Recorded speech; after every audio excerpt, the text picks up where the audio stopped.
कुल्फी वाला मैजिकल कुल्फी। एक गांव में एक गवर्नमेंट स्कूल हुआ करता था। उसके एकदम बगल में ही एक प्राइवेट स्कूल भी हुआ करता था। उस गांव के सारे अमीर लोग अपने बच्चों को उस प्राइवेट स्कूल में पढ़ने भेजते थे। जिनके पास पैसे नहीं होते थे वे गवर्नमेंट स्कूल में पढ़वाते थे। उस गवर्नमेंट स्कूल में रंजीत नाम का एक लड़का पढ़ाई करता था। रंजीत के पिता रतन रिक्शा चलाकर परिवार की देखभाल करते थे।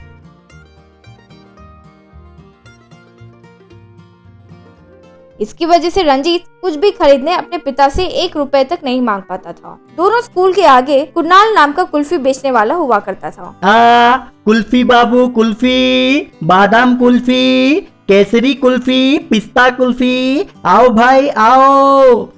हर दिन वो सुनकर रंजीत के मुंह में पानी आ जाता था, लेकिन खरीदने पैसे ना होने के कारण उदास होकर उन कुल्फियों को देखता रहता था। सिर्फ वही नहीं, उस गवर्नमेंट स्कूल के कई बच्चे उन कुल्फी को नहीं खरीद पाते थे। लेकिन प्राइवेट स्कूल के बच्चों में एक एक बच्चा ही 2 से 3 कुल्फी खरीद लेता था। एक दिन प्राइवेट स्कूल का लड़का संदीप एक कुल्फी खरीदा। वो उसके हाथ से फिसलकर नीचे गिर गया। कुल्फी नीचे गिर गया, एक और दो। इतने में रंजीत वहां से गुजर रहा था। संदीप रंजीत को बुलाकर, रे मैं तुम्हें कई दिनों से देख रहा हूँ, कुल्फी को देखकर मुंह में पानी आ रहा है लेकिन खरीद नहीं पा रहे हो। ये लो, ये कुल्फी लेकर खाओ, मैं तुम्हें फ्री में दे रहा हूँ, कहकर नीचे गिरा हुआ कुल्फी की ओर दिखाया।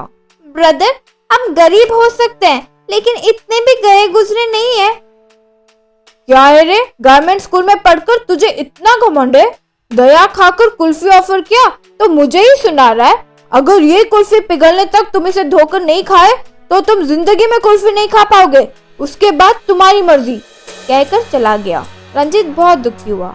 बेटा तुम दुखी मत होना, तुम्हें मैं पिस्ता कुल्फी देता हूँ। रुको, मुझे पैसे देने की कोई जरूरत नहीं है। बहुत थैंक्स अंकल, लेकिन मुझे नहीं चाहिए, मैं मुफ्त में कुछ नहीं लेता, कहकर चला गया। हे भगवान, ये कैसी गरीबी है। पैसों की बीमारी बच्चों में भी फैल गई। इस उम्र में उन्हें अमीर गरीब का फर्क पता होना नहीं चाहिए। ये अन्याय है ना भगवान। एक रविवार रंजीत अपने पिता के रिक्शा चेन पॉकेट्स में ऑयल डाल रहा था। रतन की तबीयत खराब होने के कारण वो झोपड़ी के बाहर सोया हुआ था। उसकी पत्नी तुलसी उसे दवाई दे रही थी। इतने में एक महाराज रिक्शा के पास आया। रंजीत उसे देखकर, सर आप YouTube पर कई वीडियोस में आए राजा विक्रम सिंह हो ना? आप आजकल दिख क्यों नहीं रहे हो सर? क्या कहूँ बेटा, लोगों को मुझे देख के बोर हो रहा है कह रहे हैं। मुझे वीडियो में रखने से व्यूज नहीं मिल रहे हैं ऐसा कह रहे हैं, इसलिए मेरा कैरेक्टर पूरा बंद कर दिए बेटा। इसलिए पता नहीं अपने परिवार की कैसे देखभाल करूं, इसलिए काम के लिए यूं सड़क पे घूम रहा हूं। अब मेरे जेब में फूटी कौड़ी भी नहीं है। मुझे अर्जेंट एक ऑडिशन पे जाना है। अगर तुम मुझे वहां पे छोड़ दोगे तो मैं तुम्हारा ये एहसान जिंदगी भर नहीं भूलूंगा। रिक्शा भी तुम्हें चलाने की जरूरत नहीं है, मैं चला लूंगा। आप क्या कह रहे हो सर? मैं आपका बहुत बड़ा फैन हूँ, चलिए चलते हैं। इस तरह राजा विक्रम सिंह रंजीत को बिठाकर रिक्शा चला रहा था। यूं जाते जाते एक जगह पर रोक दिया। विक्रम सिंह उतरकर, बेटा सही समय पे मुझे लिफ्ट देने के लिए बहुत शुक्रिया।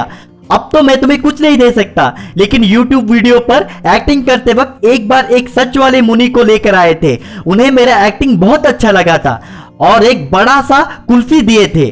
वो कभी पिघलता नहीं है। मुझे और मेरी पत्नी को कुल्फी ज्यादा पसंद नहीं है, इसलिए मैं वो तुम्हें कुल्फी दे देता हूँ। एंजॉय योरसेल्फ, कहकर एक बड़े से कुल्फी को प्रकट करके रंजीत को दे दिया। रंजीत खुशी से उस कुल्फी को लिया। उस दिन से रंजीत उस बड़े कुल्फी को रोज खाने लगा। वो कभी खत्म नहीं हुआ। गवर्नमेंट स्कूल के बच्चे भी स्पून से लेकर वो कुल्फी खाने लगे। सब उसके मजे लेने लगे। प्राइवेट स्कूल के बच्चे भी आकर उस कुल्फी को खाए। वो जानकर कुणाल बहुत खुश हुआ। एक दिन रंजीत के आगे राजा विक्रम वर्मा आए।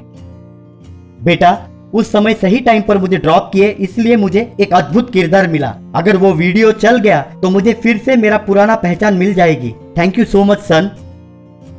अरे ऐसे मत कहिए, आपके दिए कुल्फी की वजह से प्राइवेट स्कूल के बच्चे भी हमारे फ्रेंड्स बन गए। अब हमारे बीच में कोई अमीरी गरीबी नहीं है। अब सच में महाराज ही हैं। हम बच्चों में ये भेदभाव दूर किए, कहकर उन्हें नमस्कार किया।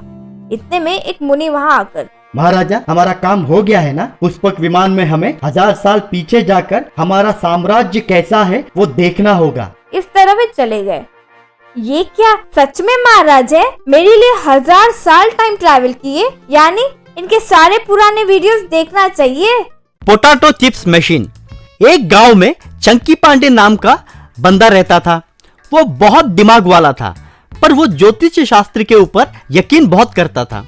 एक ज्योतिष्य उसे तू 1 साल में किंग बनेगा बोलने से वो काम धंधा छोड़ के बेकार घूमने लगा। चंकी पांडे का बाप मनीष पांडे उस गांव में आलू चिप्स बनाता था। एक दिन मनीष पांडे चंकी पांडे से, रे साल में तू किंग कैसे बनेगा रे? वो बेवकूफ कोई बोला तो तू उस पे यकीन करेगा? मेहनत करके चिप्स बेचकर तुझे इंजीनियर बनाया तो तू नौकरी नहीं करेगा बोल रहा है? तेरे ऊपर बहुत सारी उम्मीदें हैं बेटा मेरे। हमारे गांव के फैक्ट्री का मालिक तुझे अच्छी सी नौकरी देगा बोल रहा है। ये ज्योतिषी का पागलपन छोड़कर नौकरी में जाके भर्ती हो जा रहा है। क्या मैं फैक्ट्री में जॉब करूं? 1 साल रुको, मैं ही उस फैक्ट्री को खरीद के उसमें उसको ही जॉब दूंगा। After 1 year I will be king you know, कहकर चला गया। एक दिन चंकी पांडे की बहन की मुंह दिखाई चल रही थी। उतने में चंकी पांडे घर पे आया। क्या चल रहा है यहाँ पे? तेरी बहन की मुंह दिखाई चल रही है। लड़का बैंक में जॉब करता है, वो तेरी बहन को पसंद भी किया। व्हाट? मेरी बहन को बैंक में जॉब करने वाले के साथ शादी? आफ्टर 1 ईयर इस गांव में मैं ही बैंक शुरू करने वाला हूँ। ऐसे अरे गहरे नत्थु खैरे कई लोगों को मैं काम दूंगा, कह के बहन से, क्यों री? तुम्हारा स्वयंवर का ऐलान करके किसी मैसूर महारानी के पोते से या फिर जयपुर महाराजा के बेटे के साथ शादी करवाना चाहता हूँ तो तू चीप में एक बैंक के क्लर्क के साथ शादी करने के लिए तैयार हो गई। ऐसे करने से 1 साल के बाद मेरे सम्मान का क्या होगा? नहीं, ये शादी होने के लिए मैं बिल्कुल राजी नहीं हूँ। तुम लोग सभी बाहर जाओ, कहकर उन्हें बाहर भेज दिया। क्या रही है? तेरी अंधविश्वास के लिए अच्छा खासा रिश्ता तोड़ दिया। 1 साल रुकिए, हमारी हैसियत के हिसाब से शादी बनाऊंगा। मुझे धनुष विद्या के लिए समय हो गया है, मैं चलता हूँ।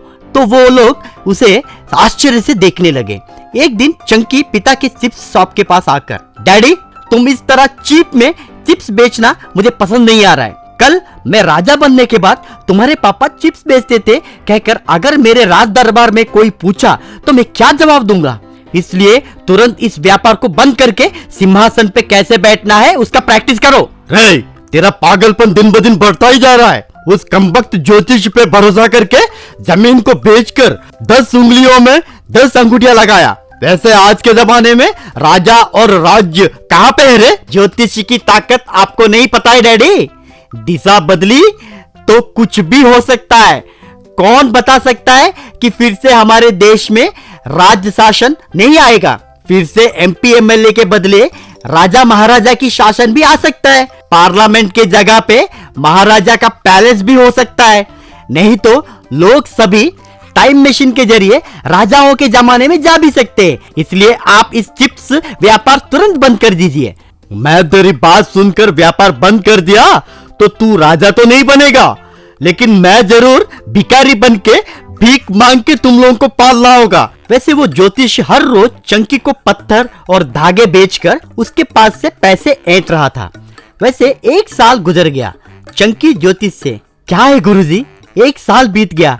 आपने कहा था 1 साल में मैं किंग बनूंगा। किंग का छोड़ो, ताश के पत्ते में किंग का पत्ता भी मुझे नसीब नहीं हो रहा है। तो ज्योतिष कुछ हिसाब करके, तुम्हें राजयोग थोड़े में मिस हुआ है। अचानक राहु जागकर तुम्हारे रास्ते में आ गया। कुछ 50,000 रेडी किया तो तुझे राहु केतु पूजा कराऊंगा। अगले साल तक तू राजाओं के राजा बनेगा, पक्का। चंकी को समझ में आया कि उसने धोखा दिया है। अरे वो राहु और कोई नहीं है रे, तू ही है रे।